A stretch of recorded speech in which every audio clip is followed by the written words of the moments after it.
ದಕ್ಷಿಣ ಕನ್ನಡ ಜಿಲ್ಲೆಯ ಬಂಟ್ವಾಳ ತಾಲೂಕಿನ ಮಾಣಿ ಪೆರಾಜೆಯ ಖಾಸಗಿ ಶಾಲೆ ರಾಜ್ಯದಲ್ಲೇ ಮೊದಲ ಬಾರಿಗೆ ಮಕ್ಕಳ ಸುರಕ್ಷತೆಗಾಗಿ ರೇಡಿಯೋ ಫ್ರೀಕ್ವೆನ್ಸಿ ಐಡೆಂಟಿಫಿಕೇಶನ್ RFID ಆಧಾರಿತ ಡಿಜಿಟಲ್ ವಿದ್ಯಾರ್ಥಿ ಸುರಕ್ಷತಾ ವ್ಯವಸ್ಥೆ ಜಾರಿಗೆ ತಂದಿದೆ। ಈ ವ್ಯವಸ್ಥೆಯಡಿ ವಿದ್ಯಾರ್ಥಿಗಳು ಶಾಲೆಗೆ ಪ್ರವೇಶಿಸುವಾಗ ಮತ್ತು ಶಾಲೆಯಿಂದ ನಿರ್ಗಮಿಸುವಾಗ ಪೋಷಕರ ಮೊಬೈಲ್ ಫೋನ್ಗೆ SMS ರವಾನೆಯಾಗುತ್ತದೆ। ಇದರಿಂದ ಮಗು ಸುರಕ್ಷಿತವಾಗಿ ಶಾಲೆ ತಲುಪಿರುವ ಹಾಗೂ ಅಲ್ಲಿಂದ ನಿರ್ಗಮಿಸಿರುವ ಮಾಹಿತಿ ಕ್ಷಣಾರ್ಧದಲ್ಲೇ ತಿಳಿಯುತ್ತದೆ। ಈ ಕುರಿತು ಒಂದು ವರದಿ।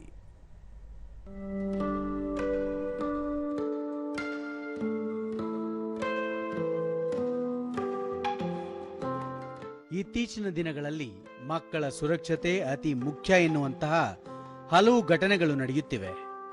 ಅದರಲ್ಲಿಯೂ ಶಾಲೆಗೆ ತೆರಳುವ ಮಕ್ಕಳ ಸುರಕ್ಷತೆಗೆ ಹೆಚ್ಚಿನ ಒತ್ತು ನೀಡಬೇಕಾದ ಪರಿಸ್ಥಿತಿ ಇದೆ। ಈ ಹಿನ್ನೆಲೆಯಲ್ಲಿ ಬಂಟ್ವಾಳದ ಮಾಣಿ ಪೆರಾಜೆಯ ಖಾಸಗಿ ಶಾಲೆ ಸಮಗ್ರ RFID ಆಧಾರಿತ ಡಿಜಿಟಲ್ ವಿದ್ಯಾರ್ಥಿ ಸುರಕ್ಷತಾ ವ್ಯವಸ್ಥೆಯನ್ನು ಜಾರಿಗೊಳಿಸಿದೆ। ಶಾಲೆಯ ಪ್ರತಿ ವಿದ್ಯಾರ್ಥಿಗೂ ಡಿಜಿಟಲ್ RFID ಗುರುತು ಚೀಟಿ ನೀಡಿದೆ। ಇದರಿಂದ ವಿದ್ಯಾರ್ಥಿಗಳು ಶಾಲಾ ಪ್ರವೇಶ ದ್ವಾರದಲ್ಲಿರುವ RFID ಟರ್ನ್ ಸ್ಟೈಲ್ ಗೇಟ್ ಮೂಲಕ ಒಳ ಪ್ರವೇಶಿಸುವಾಗ ಹಾಗೂ ಸಂಜೆ ಹೊರಬರುವಾಗ ತಮ್ಮ ಗುರುತಿನ ಚೀಟಿ ಸ್ಕ್ಯಾನ್ ಮಾಡಬೇಕಾಗುತ್ತದೆ। ಸ್ಕ್ಯಾನ್ ಆದ ಕೂಡಲೇ ಮಗುವಿನ ಪೋಷಕರ ಮೊಬೈಲ್ ಫೋನ್ಗೆ SMS ಮತ್ತು ನೋಟಿಫಿಕೇಶನ್ ತಲುಪುವುದರಿಂದ ಮಕ್ಕಳ ಸುರಕ್ಷತೆಯನ್ನು ಖಾತ್ರಿಪಡಿಸಲಾಗುತ್ತದೆ।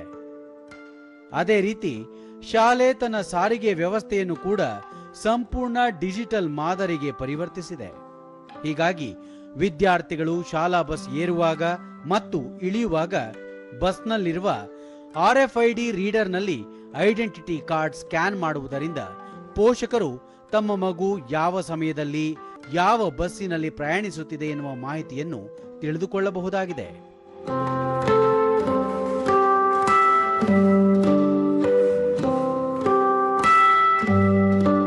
ದೂರದರ್ಶನದೊಂದಿಗೆ ಶಾಲಾ ಆಡಳಿತ ಮಂಡಳಿಯ ಅಧ್ಯಕ್ಷ ಪ್ರಹ್ಲಾದ್ ಜೆ ಶೆಟ್ಟಿ ಮಕ್ಕಳ ಸುರಕ್ಷತೆ ದೃಷ್ಟಿಯಿಂದ ಶಾಲೆಯಲ್ಲಿ RFID ವ್ಯವಸ್ಥೆ ಜಾರಿಗೆ ತರಲಾಗಿದೆ। ಈ ವ್ಯವಸ್ಥೆಯು ಪೋಷಕರು ತಮ್ಮ ಮಕ್ಕಳ ಮೇಲೆ ನಿಗಾ ಇರಿಸಲು ನೆರವಾಗಿದೆ ಎಂದು ತಿಳಿಸಿದರು। ಮಗು ಶಾಲೆಗೆ ಮುಟ್ಟಿದೆ ಅನ್ನುವಂಥ ವಿಷಯ ಅವರಿಗೆ ಗೊತ್ತಾಗುತ್ತೆ। ಸಂಜೆ ಶಾಲೆಯಿಂದ ಹೊರಬೋದಾಗ ಶಾಲೆಯಿಂದ ಹೊರಟಿದೆ ಮನೆಗೆ ಮುಟ್ಟುವವರೆಗೆ ಅವರಿಗೆ ಬಸ್ಸಿನಲ್ಲಿ ಎಲ್ಲಿ ಈ ಮಕ್ಕಳಿದ್ದಾರೆ ಅನ್ನುವುದರ ಬಗ್ಗೆ ಪರಿಜ್ಞಾನಕ್ಕೆ ಸಮೀಪ ಇರ್ತದೆ ಈ ಮಿಷನ್ನ ಕಾರ್ಯವೈಖರಿಗಳು। ಆದ ಕಾರಣ ಇದನ್ನು ಮಾಡಿದ್ದೇವೆ।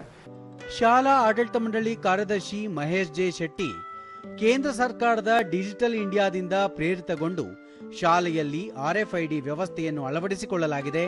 ಇದರಿಂದ ಮಕ್ಕಳನ್ನು ಶಾಲೆಗೆ ಕಳುಹಿಸಿದ ನಂತರ ಪೋಷಕರು ಮಕ್ಕಳ ಸುರಕ್ಷತೆಯನ್ನು ಖಚಿತಪಡಿಸಿಕೊಳ್ಳಲು ಸಾಧ್ಯ ಎಂದರು। ಅಟೆಂಡೆನ್ಸ್ ಸಿಸ್ಟಮ್ ಏನಿದೆ ಇದನ್ನು ಡಿಜಿಟಲೀಕರಣದೊಂದಿಗೆ ಸುರಕ್ಷತೆಯನ್ನು ಕೂಡ ತಲೆಯಲ್ಲಿಟ್ಟುಕೊಂಡು ಪೋಷಕರಿಗೆ ಯಾವುದೇ ರೀತಿಯ ಒಂದು ತೊಂದರೆ ಆಗದ ರೀತಿಯಲ್ಲಿ ಅವರಿಗೆ ಯಾವುದೇ ಭಯಗಳು ಇರದ ರೀತಿಯಲ್ಲಿ ಮಕ್ಕಳು ಶಾಲೆಗೆ ತಲುಪಿದ ತಕ್ಷಣ ಅವರ ಮೊಬೈಲಿಗೆ ಮೆಸೇಜ್ ತಲುಪುವ ಹಾಗೆ RFID turn style gate system ಅನ್ನು ಅಳವಡಿಸಿದ್ದೇವೆ। ಮುಖ್ಯ ಶಿಕ್ಷಕಿ ಸುಪ್ರಿಯಾ ಮಾಣಿ ಇದು ಸ್ವಯಂ ಚಾಲಿತ ದೃಢೀಕರಣ ವ್ಯವಸ್ಥೆಯಾಗಿದ್ದು ಇದರಿಂದ ಮಕ್ಕಳ ಸುರಕ್ಷತೆಯನ್ನು ಶಾಲೆಗಳೇ ಮಾಡುವಂತೆ ನ್ಯಾಯಾಲಯ ನೀಡಿರುವ ಆದೇಶವನ್ನು ಪಾಲಿಸಲಾಗುತ್ತಿದೆ ಎಂದು ತಿಳಿಸಿದರು। ಮಕ್ಕಳು ಈಗ ಬಸ್ ಹತ್ತುವಾಗ್ಲೂ ಕೂಡ ಅಷ್ಟೇ, ಈಗ ಕೆಲವು ಮಕ್ಕಳು ರೋಡ್ ಸೈಡ್ಗೆ ನಡ್ಕೊಂಡು ಬರಬೇಕಾಗ್ತದೆ, ಕಾಲು ದಾರಿ ಇರ್ತದೆ ಮನೆಗೆ, ಅಂತ ಮಕ್ಕಳು ಏನಾಗಬೇಕಾದ್ರೆ ರೋಡ್ ಸೈಡ್ಗೆ ನಡ್ಕೊಂಡು ಬರಬೇಕಾಗ್ತದೆ। ನಡ್ಕೊಂಡು ಬರಬೇಕಾದ್ರೆ ಅಲ್ಲಿ ಪೇರೆಂಟ್ಸ್ಗೆ ಯಾಕಂದ್ರೆ ಮಕ್ಕಳಷ್ಟಕ್ಕೆ ನಡ್ಕೊಂಡು ಹೋಗಿರ್ತಾರೆ, ಬಸ್ ಹತ್ತಿದ್ರ ಇಲ್ವಾ, ಸ್ಕೂಲ್ ಬಸ್ ಆದ್ರೂ ಬಸ್ಸಿಗೆ ಹತ್ತಿದ್ರ ಇಲ್ವಾ ಅಂತ ಹೇಳುವಂತದ್ದು ಒಂದು ಡೌಟ್ ಇರ್ತದೆ। ಅದು ಈ RFID ರೀಡರ್ ಏನುಂಟು ಈ ಮಕ್ಕಳು ಹತ್ತಿದ ಹಾಗೆ ಟ್ಯಾಪ್ ಮಾಡ್ತಾರೆ, ಅಲ್ಲಿ ಅವರು ಬಸ್ ಹತ್ತಿದ್ದಾರೆ ಅಂತ ಹೇಳುವಂತದ್ದು ಕ್ಲಿಯರ್ ಆಯಿತು। ವಿದ್ಯಾರ್ಥಿನಿ ದಿಶಾ ಡಿ ನಾಯಕ್ ಕಳೆದ 1.5 ವರ್ಷದಿಂದ ಶಾಲೆಯಲ್ಲಿ RFID ವ್ಯವಸ್ಥೆ ಇದ್ದು ಶಾಲೆಗೆ ತಲುಪಿದಾಗ ಮತ್ತು ನಿರ್ಗಮಿಸಿದಾಗ ತಮ್ಮ ಪೋಷಕರಿಗೆ ಮಾಹಿತಿ ರವಾನೆಯಾಗುತ್ತದೆ। ಇದಲ್ಲದೆ ಹಾಜರಾತಿಯು ಡಿಜಿಟಲ್ನಲ್ಲಿಯೇ ಆಗುತ್ತದೆ ಎಂದರು। ಒಂದು RFID ಸಿಸ್ಟಮ್ ಅನ್ನು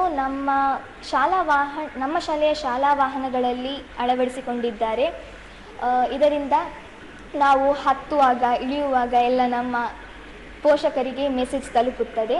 ಹಾಗೆ ತುರ್ತು ಸಂದರ್ಭಗಳಲ್ಲೂ ಕೂಡ ಪೋಷಕರಿಗೆ ಮೆಸೇಜ್ ಅನ್ನು ತಲುಪುವಂತ ಇತ್ತೀಚೆಗೆ ಕರ್ನಾಟಕ ಹೈಕೋರ್ಟ್ ವಿದ್ಯಾರ್ಥಿಗಳು ಶಾಲೆಯಿಂದ ಮನೆಗೆ ಸುರಕ್ಷಿತವಾಗಿ ತಲುಪುವವರೆಗೂ ಅವರ ಸುರಕ್ಷತೆಯ ಹೊಣೆ ಶಾಲಾ ಆಡಳಿತ ಮಂಡಳಿಯದ್ದಾಗಿರುತ್ತದೆ ಎಂದು ಮಹತ್ವದ ಅಭಿಪ್ರಾಯ ವ್ಯಕ್ತಪಡಿಸಿತ್ತು. ಈ ಹಿನ್ನೆಲೆಯಲ್ಲಿ ಈ ಖಾಸಗಿ ಶಾಲೆ RFID ಆಧಾರಿತ ಡಿಜಿಟಲ್ ಸುರಕ್ಷತಾ ವ್ಯವಸ್ಥೆ ಜಾರಿಗೊಳಿಸಿರುವುದು ಪೋಷಕರಿಗೆ ನಿರಾಳ ತಂದಿದೆ. ಅಲ್ಲದೆ ಈ ವ್ಯವಸ್ಥೆ ಇತರ ಶಾಲೆಗಳಿಗೂ ಮಾದರಿಯಾಗಿದೆ.